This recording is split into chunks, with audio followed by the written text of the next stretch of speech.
Porque se para pessoas como o Neymar, que está ganhando 6 milhões de reais todo mês, ou para o Alex Alves, que ganhou bastante dinheiro ao longo da sua carreira, se eles têm que ter essa preocupação com a gestão do seu dinheiro, com o seu relacionamento com o dinheiro, imagina para a gente. Eu preciso de ter conhecimento sobre isso. Eu preciso de educação financeira. E, infelizmente, esse é um assunto que no Brasil nunca teve uma importância tão significativa. Tem crescido atualmente. E esse evento, esse programa do banco, é um exemplo disso. Mas, anteriormente, era um assunto totalmente relegado a segundo plano, né? Se a gente pensar, nós estamos aqui nessa sala, nos dois pilares que nos formaram, que são escola e família, esse é um assunto muito pouco usual. Vamos fazer uma pesquisa bem rapidinha, né? Quem, levanta a mão, por favor, aqueles de vocês que teve, em algum momento da vida escolar, em algum momento, alguma matéria ou algum conteúdo que ensinava a lidar com dinheiro. Levanta a mão, por favor. Só esses que estudaram ou não? O resto estudou, mas não teve nenhuma disciplina. Tivemos poucas pessoas que levantaram a mão, né?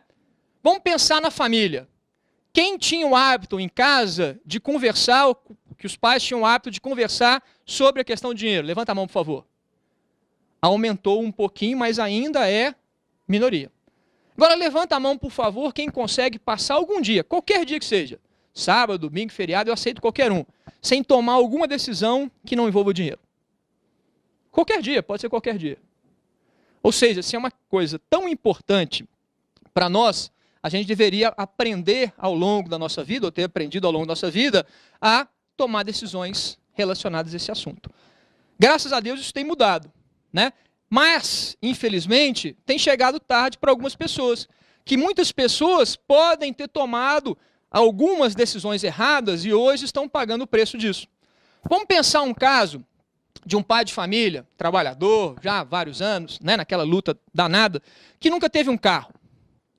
E, de repente, ele cheio dessas boas notícias, pô, a empresa que ele trabalha está que produz. O salário dele está, graças a Deus, melhorando cada vez mais. Não tem inflação. O cara fala assim, poxa, acho que de repente chegou a minha hora de ter um sonho que eu tenho, ter um carro que vai me ajudar no meu dia a dia, ter mais tranquilidade, mais conforto para ir trabalhar e até dar conforto para minha família mais no final de semana. E vai na concessionária e de repente vê que aquele carro que ele gostaria é possível de ser adquirido por 70 prestações de R$500. Aí o cara faz uma conta mais ou menos e vê que ele consegue pagar os R$500. Poxa, eu consigo, vai lá e compra o carro. E aí a gente vê que ele, antes de tomar essa decisão, se ele tivesse uma educação financeira mais aprofundada, ele teria pensado uma série de outros fatores. Quais seriam os outros fatores?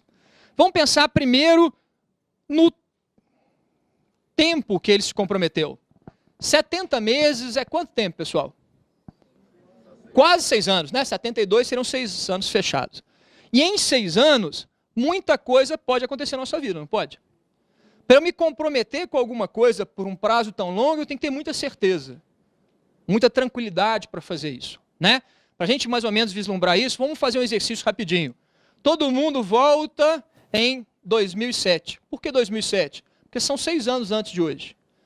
E lembra tudo que aconteceu na sua vida, tudo que mudou de 2007 para agora. É a mesma probabilidade de mudanças acontecerem de hoje até 2019, que são 6 anos depois. Né? Então a pessoa tinha que pensar, ou pensar bastante, para poder tomar essa decisão. Mas esse não foi o maior erro. Qual foi o maior erro?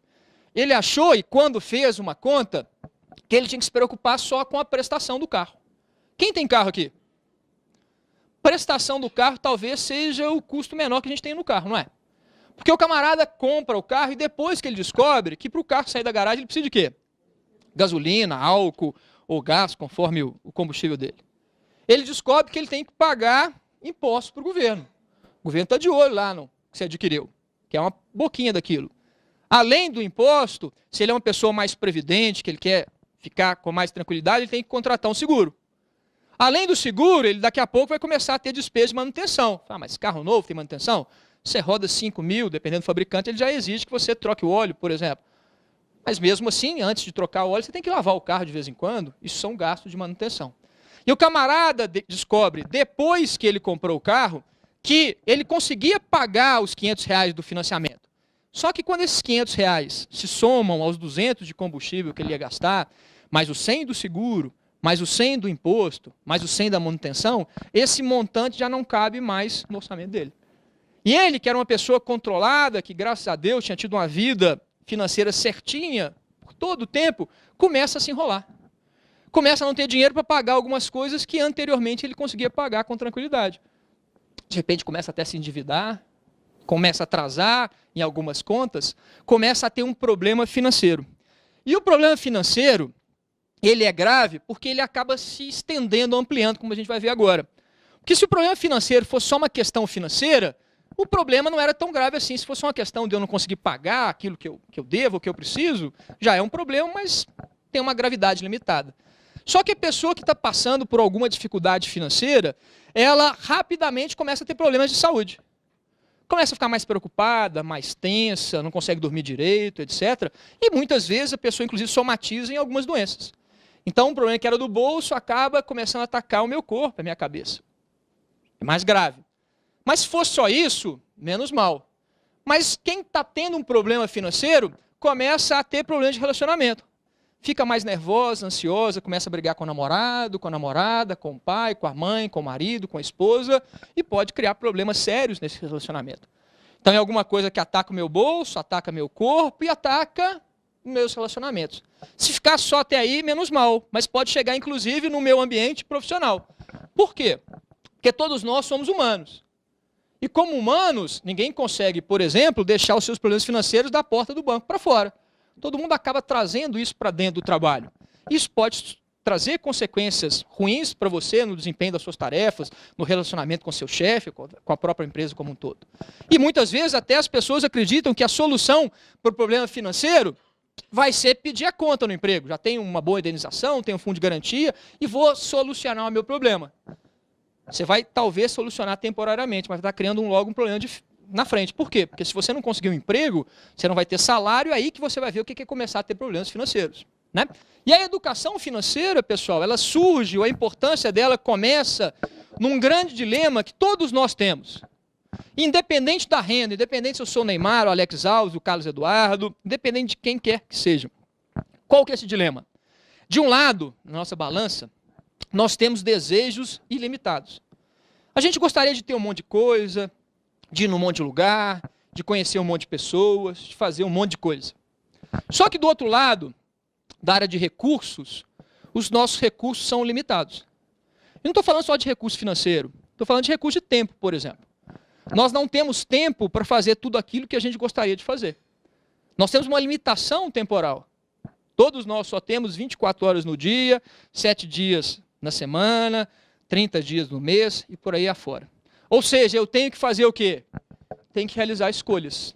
Eu tenho que escolher aonde que eu vou gastar o meu tempo. Com o que eu vou gastar o meu tempo? A que atividades eu vou me dedicar? Porque eu não tenho tempo para fazer tudo aquilo que eu gostaria de fazer. Da mesma maneira, o recurso financeiro, o nosso dinheiro. Eu não tenho dinheiro suficiente para fazer tudo aquilo que eu gostaria de fazer. Nem o Alex Alves teve. Ele fez algumas escolhas e no final da vida pagou por essas escolhas que ele fez. Grande questão da educação financeira, e que a gente vai refletir bastante hoje, para mim talvez seja o foco principal desse tema, é pensar e repensar sobre as nossas escolhas. Educação financeira nada mais é do que trabalhar, do que pensar nas escolhas que a gente faz, o que a gente tem feito. Planejamento financeiro é uma ferramenta que vai nos permitir pensar e avaliar sobre as nossas escolhas, que vai nos permitir ter independência para fazer aquelas nossas escolhas, aquelas que realmente nos importam. E esse planejamento, menos que a gente trabalha, ele tem 3 fases. Quais são essas 3 fases? A primeira dessas fases é, de alguma maneira, conhecer qual que é a nossa situação financeira atual.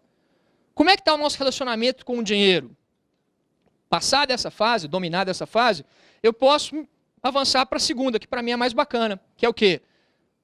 Descobrir quais são os meus sonhos, quais são as minhas metas, quais são os meus desafios. O dinheiro, pessoal, existe para quê? Para nos permitir alcançar os nossos sonhos, os nossos desejos, as nossas metas, que vão ser particulares para cada um de vocês. Cada um de vocês, cada família de vocês, tem desejos e tem metas e objetivos diferentes das outras famílias. Essa que é a grande beleza da vida. E a terceira parte é buscar uma forma de alcançar esses sonhos, de conquistar esses objetivos, de conquistar essas metas. Porque mais bacana do que um sonho sonhado é um sonho realizado. Mais bacana do que uma meta planejada é uma meta alcançada.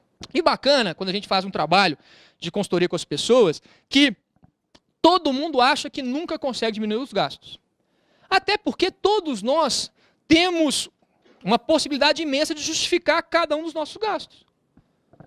Todos os gastos são importantes. Acho que ninguém aqui tem algum problema que sai queimando dinheiro. Fala assim, não, eu estava com um dinheiro, eu resolvi ir numa loja e torrar esse dinheiro. Não é assim. Todo mundo tem uma justificativa. Não? Eu comprei isso porque era tal necessidade, eu comprei aquilo porque era uma oportunidade, eu comprei isso porque eu gosto disso, etc, etc. Só que a gente tem que voltar e lembrar o seguinte, eu de repente não tenho dinheiro para fazer tudo aquilo que eu gostaria. Então eu vou começar a ter que escolher. O que eu faço? O que eu posso fazer? O que é mais prioritário para mim? Isto ou aquilo? Não dá para ter isto e aquilo. Eu tenho que escolher. E o que é bacana é que é a gente que vai escolher. Ninguém vai falar para a gente ou ninguém deve falar para a gente. Ok? Essa é a primeira questão. Eu, na planilha que eu trabalho, eu gosto de dividir as despesas em chamadas despesas obrigatórias e não obrigatórias. Qual o critério de divisão? Obrigatório eu chamo aquilo que a gente precisa realmente para viver. Sem morar, sem comer, sem vestir, a gente morre. O não obrigatório é aquilo que se eu puder ter na minha vida, muito mais legal a minha vida é. Mas se eu não puder dar presente, se eu não puder ter lazer, ou se eu não puder viajar, ninguém vai morrer por isso, ainda mais se for uma coisa temporária, né? Falei com vocês que eu escrevo já há mais de 2 anos para o Jornal Super. Então eu tenho sempre acompanhar o Jornal Super e praticamente todo dia tem alguma morte estampada no Jornal Super, não tem? Nas manchetes? Nesses 2 anos e tanto, eu nunca vi alguém que tenha morrido porque tinha 3 meses que não podia ir no barzinho tomar um chopp com os amigos. Não tem, não teve. Agora, se a pessoa deixar de comer, de vestir ou de morar, ela com certeza pode morrer. Então eu tenho que saber aonde que eu posso cortar. Porque efetivamente, o primeiro passo para mudar a vida financeira de cada um é respeitar essa lei. Respeitar a lei de que eu só posso gastar aquilo que ganho. Ok?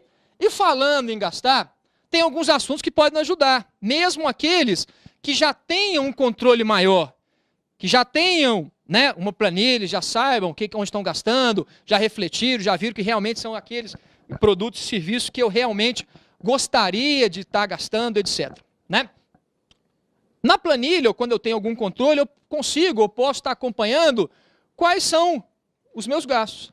Aonde que eu estou gastando o meu dinheiro? E refletir sobre, efetivamente, será que eu estou tendo algum desperdício? Por que é o desperdício? O desperdício é eu gastar alguma coisa que não está trazendo um benefício. Na minha casa, com a minha esposa, com a minha filha, eu tenho uma luta quase que diária em Glória, mas não desisto dela nunca, que é relacionada à questão de energia elétrica. Porque eu falo com elas que eu não sou sócio da CEMIG. Então, eu não gostaria que na minha casa tivesse luz aonde não tem ninguém. Ou que a televisão tivesse ligada, porque não tendo ninguém assistindo. Por quê? Porque se eu fosse sócio da CEMIG, eu até ia achar isso bacana. Porque a CEMIG, quanto mais gente tiver luz ligada, mais vai faturar. Faturando mais, o lucro é maior e o dividendo para os sócios é maior. Se eu fosse sócio da CEMIG, eu estava falando para todos vocês, gente, liguem a luz é bacana demais, nada melhor do que uma casa bem iluminada, etc. Mas não é o caso.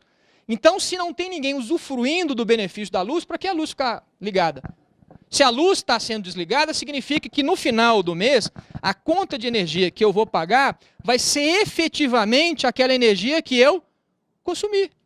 Eu não paguei nada mais do que eu deveria ter pago. Isso é evitar um desperdício. E aqui é um risco muito grande, quando a gente fala de educação financeira, porque, infelizmente, muitos autores dessa área, muitos palestrantes e tal, começam a colocar um pouco que educação financeira é transformar todos nós em pão duro. Não é isso. Eu não sou dessa linha daquelas pessoas que fazem aquela conta, nossa, educado financeiramente é aquele cara que toma banho frio, porque se ele tomar banho frio, ele está economizando R$1,25 a todo dia. R$1,25 transformados na vida vai dar um carro, etc. Pô, que bacana, o cara vai ter um carro, mas nunca vai ter tido o prazer de tomar um banho quente. É isso que eu quero na minha vida? Não. Mas também, necessariamente, eu não preciso tomar um banho de 45 minutos. Porque haja conta para tomar um banho de 45 minutos, né?